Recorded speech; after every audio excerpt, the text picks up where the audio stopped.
Direct selling में ज़्यादातर लोग पहले महीने में ही बिजनेस को क्विट कर देते हैं। ऐसा इसलिए होता है क्योंकि उनको कोई सही गाइड करने वाला नहीं होता है कि बिजनेस को कैसे किया जाता है। मैं पिछले 23 सालों से डायरेक्ट सेलिंग इंडस्ट्री में हूँ और मैंने इस समस्या को बड़ी नज़दीक से देखा है। मैं हमेशा चाहता था कोई एक ऐसी बुक हो जो ज्वाइन करते ही व्यक्ति को दे दी जाए, लेकिन ऐसी कोई भी बुक जब मुझे नहीं मिली तो उसका समाधान मैं स्वयं आपके लिए लेके आया हूँ। डायरेक्ट सेलिंग का विजेता कैसे बने। इस बुक में 6 बेसिक्स हैं, वो इनिशियल एजुकेशन जो हर एक नए व्यक्ति को ज़रूरी रहती है, बहुत डिटेल में दिया गया है। डिस्क्रिप्शन में लिंक है, आप अमेजोन से उसको डायरेक्टली परचेज कर सकते हैं। अगर आपको अपनी टीम के लिए ज़्यादा मात्रा में चाहिए तो ऑफिस का नंबर भी हम लोग नीचे दे रहे हैं, आप ऑफिस नंबर पर संपर्क कर सकते हैं। इसी प्रकार से अपना प्यार बनाए रखिए। बहुत बहुत धन्यवाद। डायरेक्ट सेलिंग में सही कंपनी कैसे चुने, क्रिप्टो करेंसी क्या डायरेक्ट सेलिंग में होनी चाहिए, इस प्रकार के जो बहुत महत्वपूर्ण प्रश्न हैं उनका उत्तर आपको इस इंटरव्यू में मिलेगा, बशर्ते कि लास्ट तक आप बने रहें। दोस्तों नमस्कार, आदाब, सत श्री अकाल। चैट विद सुरेंद्र वत्स के नए एपिसोड में आप सबका बहुत बहुत स्वागत है। पिछले दिनों हमारे मेहमान थे अखिलेश कुमार सिंह।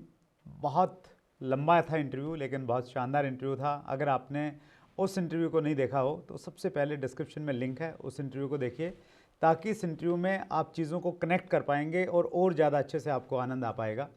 एक बार फिर अखिलेश जी हमारे मेहमान हैं। Akhilesh sir, chat with Surendra Vats में फिर आपका स्वागत है। Thank you sir, thank you so much, thank you. और हमारी विशेषता यही है कि सर जो एक बार हमारे यहाँ पे आता है तो फिर वो हमारा बन के रह जाता है। हाँ सर, आपने बना लिया, नो डाउट। वैसे हम पहले से भी आपके थे इंटरव्यू देख करके। Thank you so much Akhilesh ji. पिछले इंटरव्यू में हमने बहुत सारी बातें की। यात्रा स्टार्ट की थी बनारस से जी, और कैसे आप साइकिल पे जाते थे, दोस्त से झगड़ा हो गया, फिर +2 किया, फिर आप नोएडा आ गए, फिर डायरेक्ट सेलिंग के सॉफ्टवेयर बनाए आपने। जी जी जी।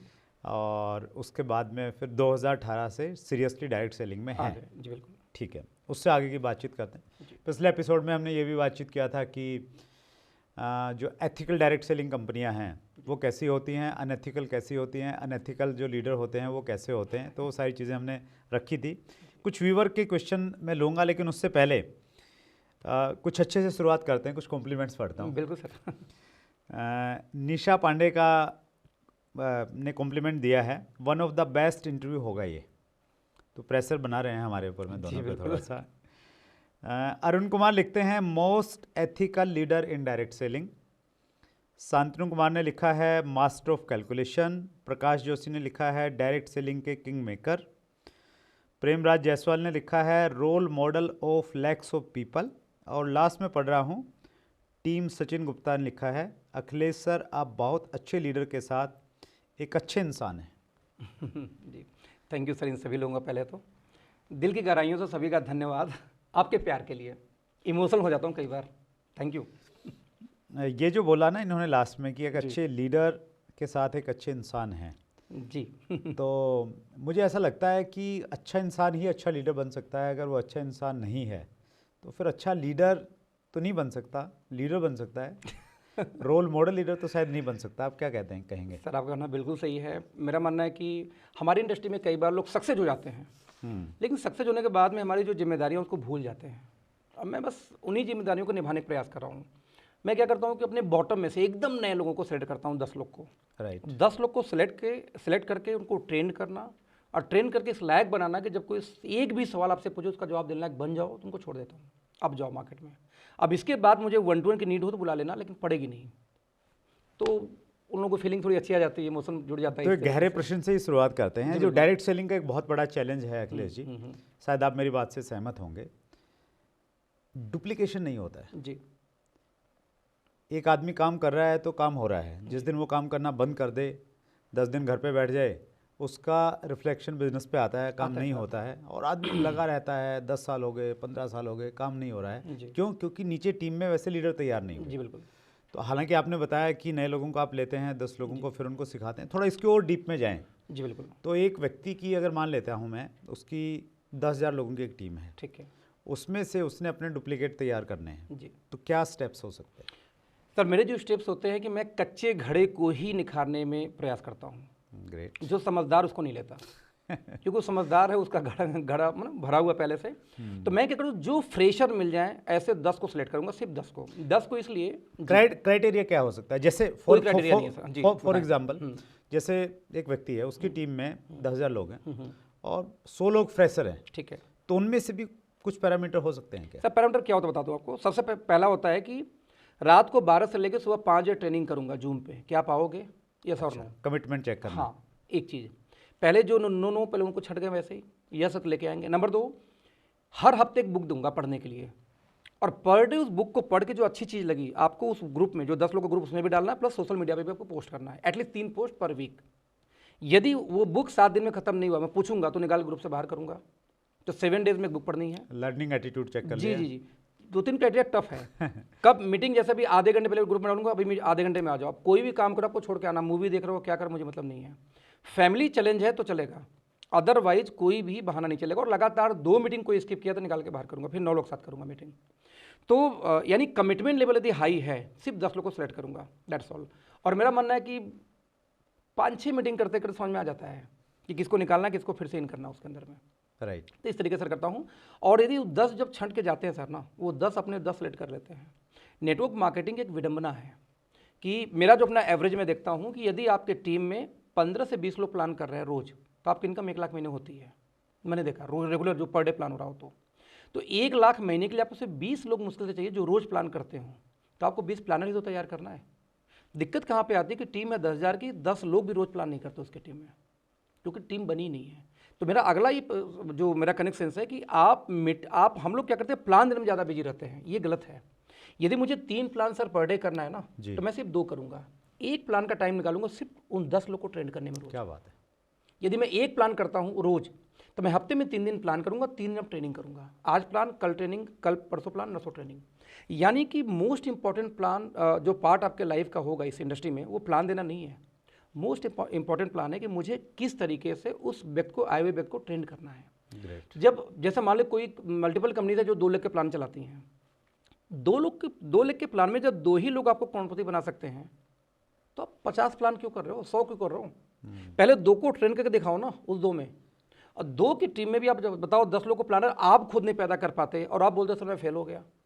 तो मेरा सिंपल मानना है कि यदि आप 10 लोग को इस लायक बना दो कि कल वो स्टेज पे जाएं, बोले सर आपकी वजह से मैं यहाँ पे पहुँचा हूँ, उंगली पकड़ के लर्निंग। ये मत देखो कि मैं तो टॉप अर्नर हूँ तो उसके लिए मैं उसके लिए 1-to-1 भी करता हूँ सर उन 10 के लिए। सिखाना पड़ेगा तो दिखाना एक पड़ेगा। प्लान दिखा दिया। अब कमिटमेंट है कि आप इंडिया के जिस कोने में रहते हो, कोई झारखंड से है, कोई मान लो बिहार से है, तो आप 1-to-1 के लिए बुलाओगे, आऊँगा। एक जूम मीटिंग पहले करा दो, उस आदमी का मेंटल लेवल चेक कर लूँ जिसके लिए आना है 1-to-1, अब मैं उसके आ जाऊँगा, 1-to-1 जाके करूँगा।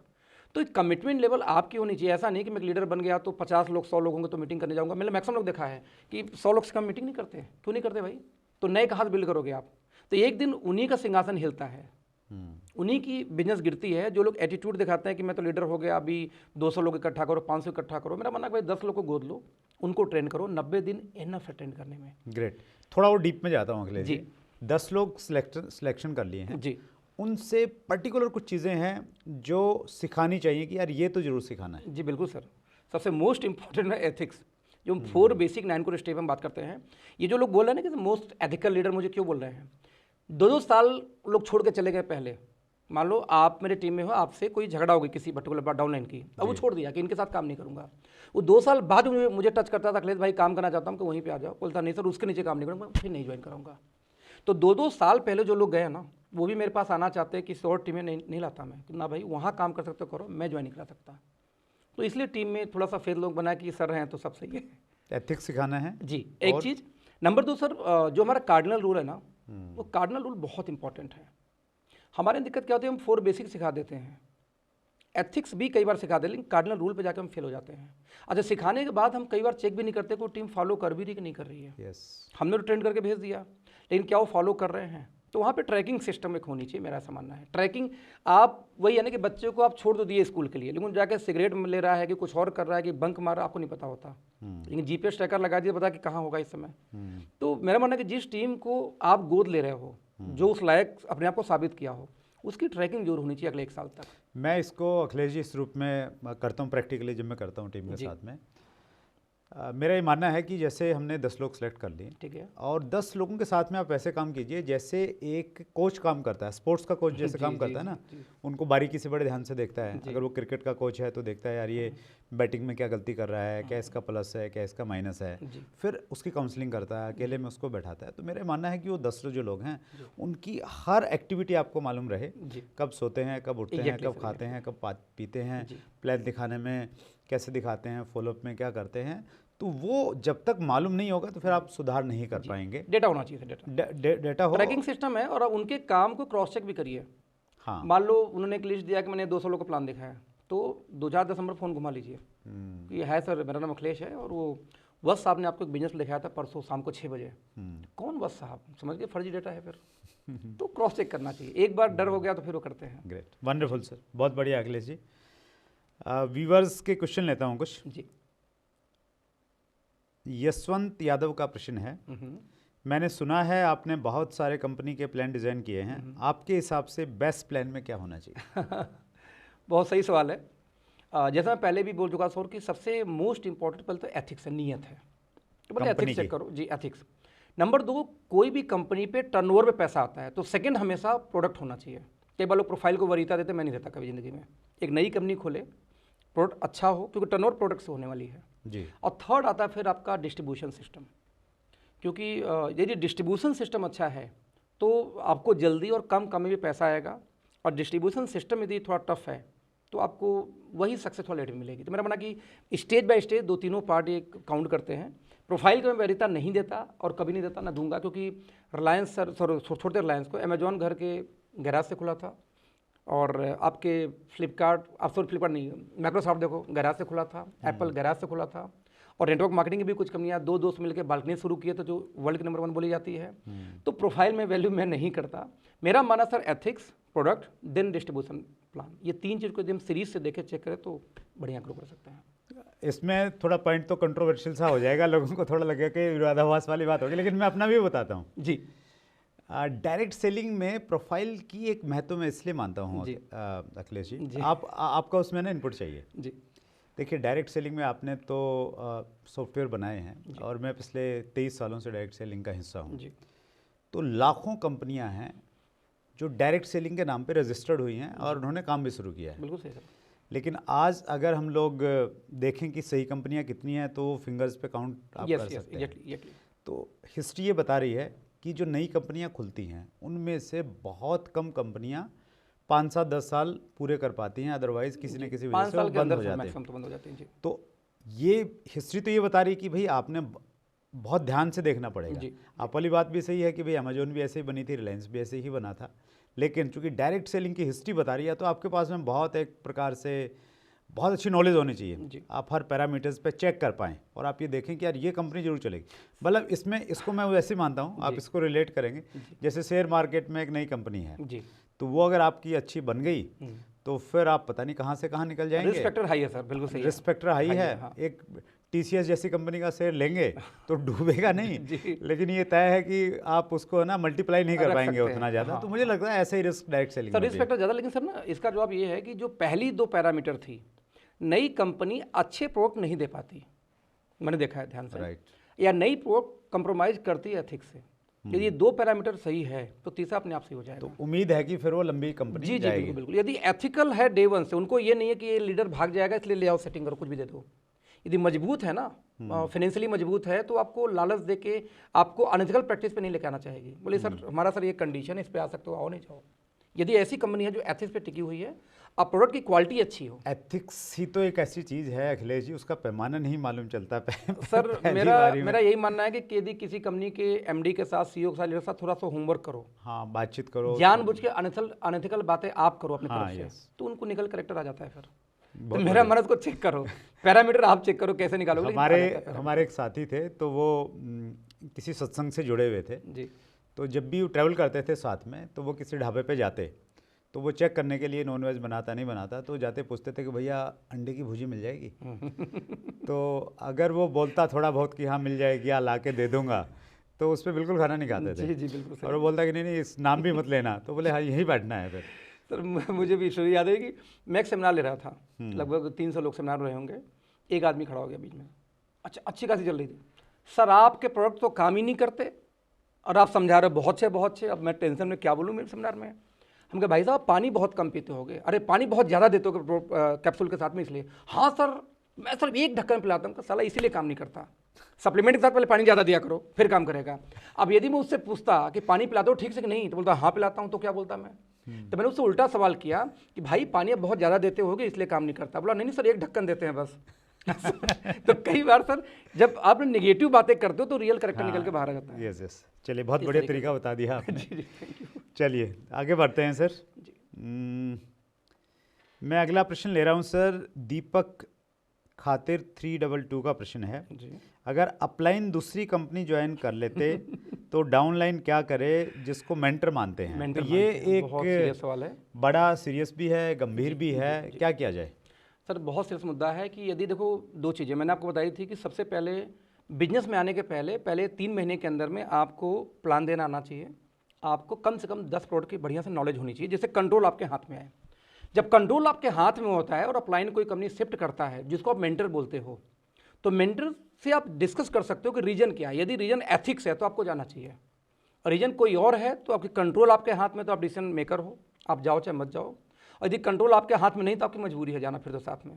तो अगेन वही आता था कि यदि आप नॉलेजफुल हो, कंट्रोल आपका, वो पहला जो सवाल था आपका कि कैसे मोटिवेट पिछला एपिसोड देखेंगे तो क्लैरिटी आ जाएगी। जी, मोटिवेट कैसे रखें। यदि कंट्रोल आपके हाथ में है तब तो अपलाइन मेंटर जा भी रहा तो फर्क नहीं पड़ता बहुत ज़्यादा। बट एथिक्स वजह से जा रहा तो आपको जाना चाहिए, साथ में उनका साथ देना चाहिए। बट यदि एथिक्स के अलावा कोई और रीजन है, पर्सनल इश्यू है, तो मेरे समझ से नहीं जाना चाहिए। फिर वो डिसीजन आपका होगा। इसमें मैं अपना पर्सनल एक्सपीरियंस भी ऐड करना चाहूँगा अखिलेश जी। जी। बहुत बार है ना, आपका अगर इनोसेंट कमिटमेंट है ना, वो भी बहुत बड़ा काम आपसे करवाता है। कराता है ना सर। जैसे मैं डायरेक्ट सेलिंग में आया, मेरे जो क्लाइंट थे वो बहुत इफ़ेक्टिव थे, बहुत अच्छे स्पीकर थे। जी। तो शुरुआत में एक अच्छी टीम बन गई मेरी। जी सर। तो कुछ टाइम के बाद में वो दूसरी कंपनी में चले गए और मेरे पास भी आए कि भैया इसमें कुछ नहीं है, ये कंपनी बहुत बढ़िया है, ज़्यादा पैसा देगी, ये वो सब। तो मैंने उनको ये बोला कि सर मैं बहुत सारे लोगों को ज्वाइन करवा चुका हूँ और मैं अगर इधर उधर होऊंगा ना तो उनका विश्वास डगमगा जाएगा। जी, टूट जाएगा। तो मैं तो सर यही करूँगा। और इस कमिटमेंट के साथ में मैं वहाँ पे टिका रहा। जी। और उसके कुछ टाइम के बाद क्या रहा कि हमारे जो बहुत एक और सीनियर अपलाइन थे वो छोड़ के चले गए। तो फिर मुझे लगा कि नहीं यार, यहीं पे टिक के काम करना है। तो वो कहीं ना कहीं टिकना, वो लोगों के प्रति एक जवाबदेही कि नहीं यार मैं जाऊंगा तो लोगों को असर पड़ेगा, तो वो चीज़ भी कहीं ना कहीं काम करती है। वही आता, कंट्रोल आपके हाथ में था आपका। हाँ नहीं, कंट्रोल उनके हाथों में। उसमें ऑनेस्टली अगर मैं बात करूँ ना अखिलेश जी, मुझे कोई बहुत ज़्यादा नॉलेज नहीं थी। अच्छा। मुझे प्लान दिखाना नहीं आता था, वही दिखाते थे। मेरा तो एक ही काम रहता था, स्कूटर पे बैठा के उनके सामने बैठा देता था। लेकिन फिर देखिए, जब जिम्मेवारी आती है ना आप पे, बात तो थोड़ी नेगेटिव सी है लेकिन मैसेज उसमें बहुत पॉजिटिव है कि अगर बच्चों के पेरेंट्स अगर कम उम्र में चले जाएं तो बच्चे जल्दी जवान हो जाते हैं, मैच्योर हो जाते हैं। तो अपलाइन अगर छोड़ के चली जाए तो फिर सारी जिम्मेवारी आती है, तो फिर मैच्योरिटी भी आती है। और मेरा अपना मानना है, मेरी कामयाबी का राज यही रहा। मेरे अपलाइन छोड़ते गए, इमीडिएट अपलाइन ने छोड़ा, फिर हमारे हरियाणा के जो लेवल के अपलाइन थे उन्होंने छोड़ा, फिर हमारे जब मैं थोड़ा सा ठीक लेवल पे आ गया तो जो हमारे इंडिया लेवल के टॉप अपलाइन थे वो छोड़ के चले गए। तो हर बार कुछ ना कुछ जिम्मेवारियां आई और अपने अंदर की कुछ क्वालिटीज़ थी वो कहीं ना कहीं बाहर निकल गई। तो मैं दीपक जी को ये भी कहना चाहता हूँ कि अगर अपलाइन छोड़ के चले गए तो इसको एक अच्छी खबर मानिए और ये मानिए कि ऊपर वाला आपको कुछ बड़ा बनाना चाहता है। बिल्कुल। और सर इसमें करेक्ट भी करूँगा, यदि आप देखो मेंटर वर्क बहुत बड़ा है। यदि मेंटर मानते हो दोस्त ना तो सवाल नहीं होता। फिर ये भी बोलूँगा आपको, यदि आप मेंटर मानते हो तो वहाँ पे सवाल नहीं है। फिर जो बोलते कर ही लो। फिर नहीं, उसमें देखिए, उसमें मेंटर शब्द को लोग इतना मिसयूज़ करते हैं अखिलेश जी, मेंटर की मीनिंग नहीं समझते। जिसने उनको 2 महीने पहले ज्वाइन करवाया था वही उसको अपना मेंटर मान लेते हैं ज़िंदगी भर में। तो वो एक बड़ी जिम्मेवारी है। और स्पेशली डायरेक्ट सेलिंग में जिस प्रकार का माहौल है, जिस प्रकार का कल्चर है, उसमें आपको देखिए, मेरा चूँकि बड़ा तजर्बा है, मैंने ऐसे लोगों को अखिलेश जी देखा है कि एक आदमी आगे कुछ बोलता है और पीछे उसकी इंटेंशन कुछ है, कंपनी से उसकी अपनी सेटिंग है। मेरे को बहुत आघात हुआ प्रैक्टिकली। हमारे एक अपलाइन थे, वो किसी कंपनी में चले गए और बाद में ये मालूम चला कि वो जिस कंपनी में गए थे उसके साथ उनकी ये सेटिंग थी कि भाई मुझे पर ज्वाइनिंग दे देना आप, भाई जो मेरा आएगा वो तो आएगा, जितनी ज्वाइनिंग होगी उतना दे देना, परसेंट सेट कर लिया। हाँ, तो वो तो बाद में परतें खुलती हैं कि क्या चीज़ें थी। और अगर आदमी यही सोचे कि यार तो मेरा मेंटर है, जो कह रहा है बस ये सत्य वचन है, तो थोड़ा दिमाग, कॉमन सेंस तो इस्तेमाल करनी पड़ेगी मेरे ख्याल से। एक प्रश्न ले रहा हूँ सर, ये प्रश्न है वासी अहमद राजा का। एमकॉइन, बिटकॉइन, क्रिप्टो से यूथ को कैसे बचाना चाहिए? और इस प्रश्न को मैं थोड़ा सा और क्लियरिटी के साथ आपसे पूछना चाहता हूँ। जी सर। शायद ये पूछना चाहते हैं कि जो क्रिप्टो वाली कंपनियाँ डायरेक्ट सेलिंग में आती हैं, जी क्या वो सही हैं? और अगर सही नहीं है तो उसका जो अट्रैक्शन होता है जल्दी पैसा का, उससे लोगों को कैसे बचाया जाए और खुद कैसे बचा जाए? इसका सर जवाब फिर से दूंगा कि 12 पेज का गाइडलाइन है और 12 पॉइंट्स भी हैं। आप 12 पॉइंट पढ़ लो, उसमें एक पॉइंट स्पष्ट लिखता है सर कि सबसे पहले यदि किसी भी कंपनी का फिजिकल ऑफिस भारत में ना हो तो इनलीगल है। और मुझे लगता है किसी क्रिप्टो वाले का ऑफिस भारत में नहीं है, पहली चीज। यस। और दूसरी पॉइंट है कि फाइनेंशियल सर्विसेज को नेटवर्क मार्केटिंग में आप सर्कुलेट नहीं कर सकते। एक ज़माना था कि टीएलसी जैसी बहुत सारी कंपनियां इंश्योरेंस का काम नेटवर्क मार्केटिंग में करती थी, बट एक गाइडलाइन चेंज हुआ कि अब नेटवर्क मार्केटिंग में इस चीज़ को नहीं किया सकता, और बड़ी बड़ी कंपनियां लेके आई थी, सबने इंश्योरेंस क्लोज कर दिया। Very true. तो जब आप नेटवर्क मार्केटिंग में आ रहे हो तो आपको सबसे पहले किसी लीडर को रेफर मत करो या उनका मत सुनो, आप जाओ उस 12 पेज के 12 पॉइंट्स को। उन पॉइंट में 2 पॉइंट आपको मिलेगा। पहला, फाइनेंशियल सर्विसेज नहीं कर सकते, और नंबर 2, फिजिकल ऑफिस इंडिया में कम से कम प्रेजेंस होनी चाहिए किसी भी कंपनी का नेटवर्किंग करने के लिए। ये दोनों पॉइंट यदि इनवैलिड हैं तो सर करने का सवाल ही नहीं पैदा होता ना। जिस तरह से लोग बोलते, कई लोग बोलते हैं कि देखिए इंडिया में चरस भी बेची जा रही है, गांजा भी बेचा जा रहा है जो इनलीगल है, लेकिन पकड़े जाने पे क्या होता है वो भी पता है आपको। तो यहाँ पे आपको गाइडलाइन को रेफर करता हूँ मैं कि आप गाइडलाइन पढ़ो। गाइडलाइन बोलती है यस तो यस, वो बोलती है नो तो no, that's all sir. That's great. और आपकी सुविधा के लिए हम डिस्क्रिप्शन में जो हमारे रूल्स हैं, पहले गाइडलाइन थी, अब वो रूल्स में कन्वर्ट हो गई हैं। डायरेक्ट सेलिंग रूल 2021 हम लोग डिस्क्रिप्शन में हिंदी और अंग्रेजी दोनों का PDF डाल रहे हैं आपकी सुविधा के लिए, आप डालिए। और अखिलेश जी बहुत अच्छे से बात करते हैं कि 12 पेज अगर नहीं पढ़े तो फिर आप इंडस्ट्री में क्या काम करेंगे, वही आपका नॉलेज नहीं है। वो हमारा एक्चुअली हमारा असली संविधान तो डायरेक्ट सेलिंग का वही है, और कोई पैरामीटर है ही नहीं। और एक चीज़ और मोटी में बताना चाहता हूँ, जो डायरेक्ट सेलिंग रूल्स में बताई गई है, कोई भी कंपनी जो डायरेक्ट सेलिंग के मॉडल को लेके हिंदुस्तान में काम कर रही है, उसको कुछ कॉम्प्लायंसेस को पूरा करना पड़ेगा, कुछ डॉक्यूमेंट्स अपनी वेबसाइट पर डालने पड़ेंगे। लगभग 11-12 डॉक्यूमेंट्स हैं, कंपनी का रजिस्ट्रेशन सर्टिफिकेट्स हैं, और कंपनी के डायरेक्टर्स कौन हैं उनकी लिस्ट होनी चाहिए। एक एफिडेविट कंपनी ने अपलोड करना है, एफिडेविट पूरा उस पर बना के स्टैंप ड्यूटी के साथ में, कि हम मनी सर्कुलेशन बैनिंग एक्ट के तहत काम नहीं कर रहे हैं, हम कोई भी मनी सर्कुलेशन नहीं करते हैं। उसकी ITR, उसकी बैलेंस शीट सारी मैंडेटरी हैं, अपनी वेबसाइट पर डालना कंपनी को।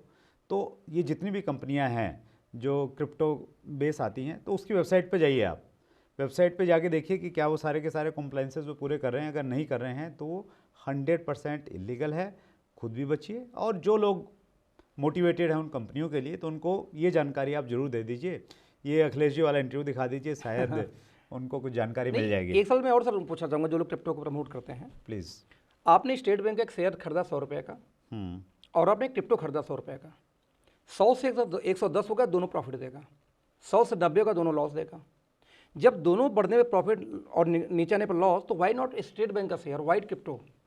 तो लॉजिक क्या लोग देते हैं कि ये ग्लोबली चलता है, तो आप गोल्ड में इन्वेस्ट करो, आप जाओ कमोडिटी के अंदर, ग्लोबली चलता है। बट वो जानबूझ के क्रिप्टो लेके जाते हैं, उनको कमीशन मिलता है उस ले जाने का। तो एक्चुअली पर्पज इन्वेस्टमेंट है ही नहीं क्रिप्टो में, फॉरेक्स में मैक्सिमम लोगों का पर्पज है मनी सर्कुलेशन करके अपनी पॉकेट भरना।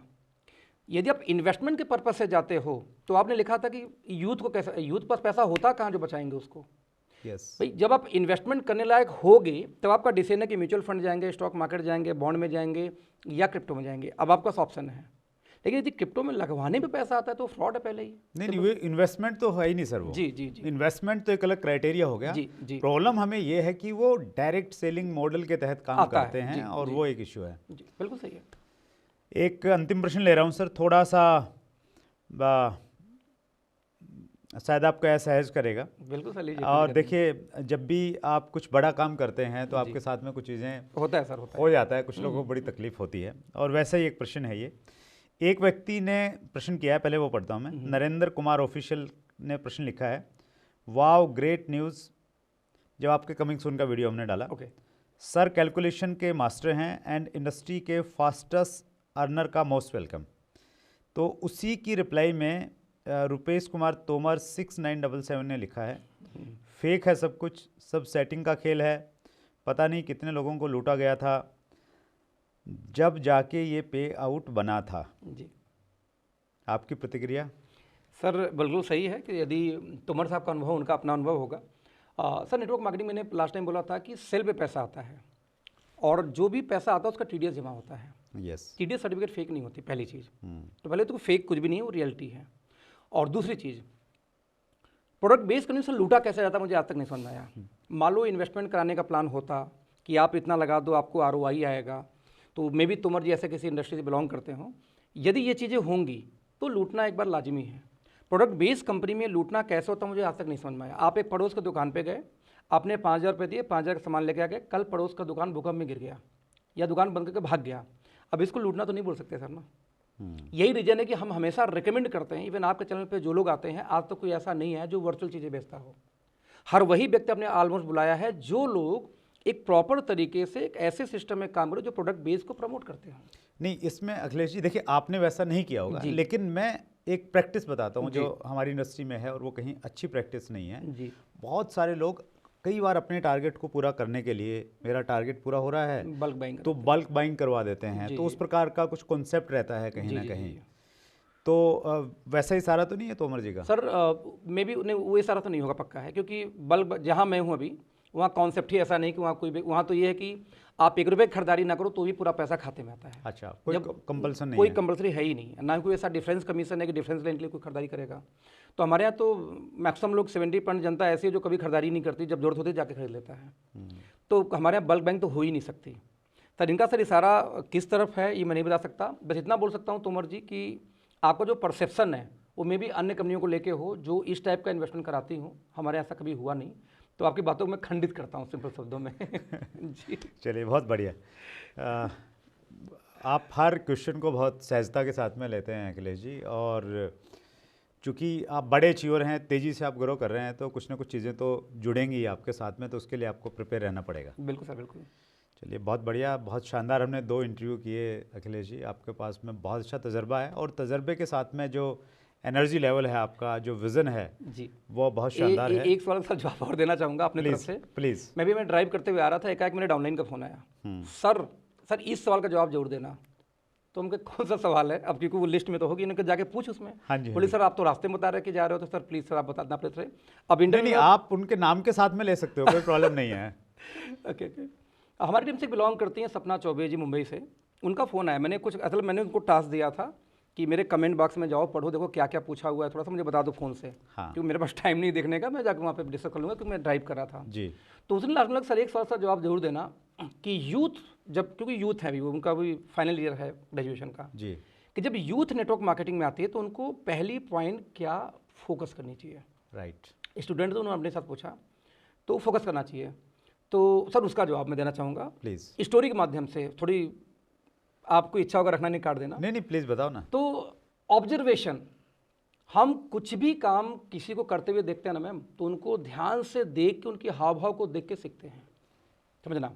तो ऑब्जर्वेशन सबसे इंपॉर्टेंट है कि आपका जो अपलाइन है या जो सक्सेसफुल लीडर आपका है, वो किस तरीके से मीटिंग से ले करके और लास्ट के सोने तक का जो प्रक्रिया उसका लाइफ में है, कब मीटिंग करता है, अब मीटिंग कितने देर का करता है, क्या बातें करता है, उसकी हाव भाव से लगे बॉडी लैंग्वेज को ऑब्जर्व करो। राइट। बहुत छोटी सी स्टोरी है कि केमिस्ट्री की क्लास में केमिस्ट्री के पहले दिन क्लास था, सारे लड़के लड़की इकट्ठे हुए लैब में, और टीचर ने बोला कि आज पहला दिन है तो एक प्रयोग करेंगे जिससे आपकी लाइफ आगे बदलेगी। तो उन्होंने बोला कि एक काम करो, सभी की जगह एक ग्लास, एक डिस्पोजल है, सब लोग अपना यूरिन लेके आओ साथ में। सारे यूरिन लेके आए, अपना रख दिए। टीचर ने भी अपना यूरिन उठाया, रख दिया टेबल पे कि भाई ये मेरा यूरिन।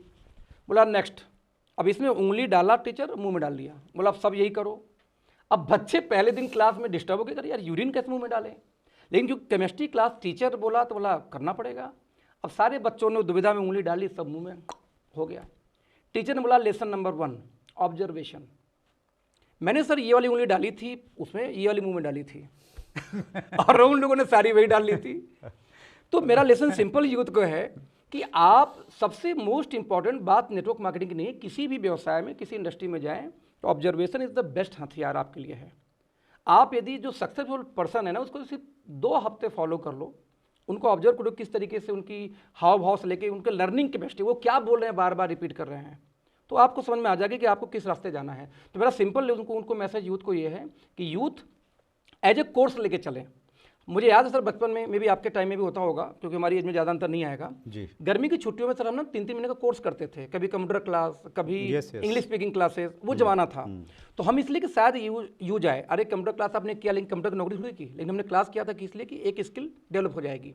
कई बार अंग्रेजी का हम क्लास करते थे कि स्पीकिंग शायद अच्छी हो जाए, हम करते थे, सिंगिंग सीखते थे। जी जी एग्जैक्टली। तो नेटवर्क मार्केटिंग को यूथ के लिए एज ए कोर्स लेना चाहिए कि जैसे आपका एग्जाम खत्म हो 90 दिन के लिए किसी न किसी ट्रेनर का क्लास ज्वाइन कर लो, सीखो। मैं कहता हूँ आपके चैनल के नीचे लिंक में डिस्क्रिप्शन दिया हुआ है ना, कि यदि आप जानना चाहते हो तो उसको लिंक को पेमेंट का लिंक मैंने देखा उसमें कमिंग सून पे था जी।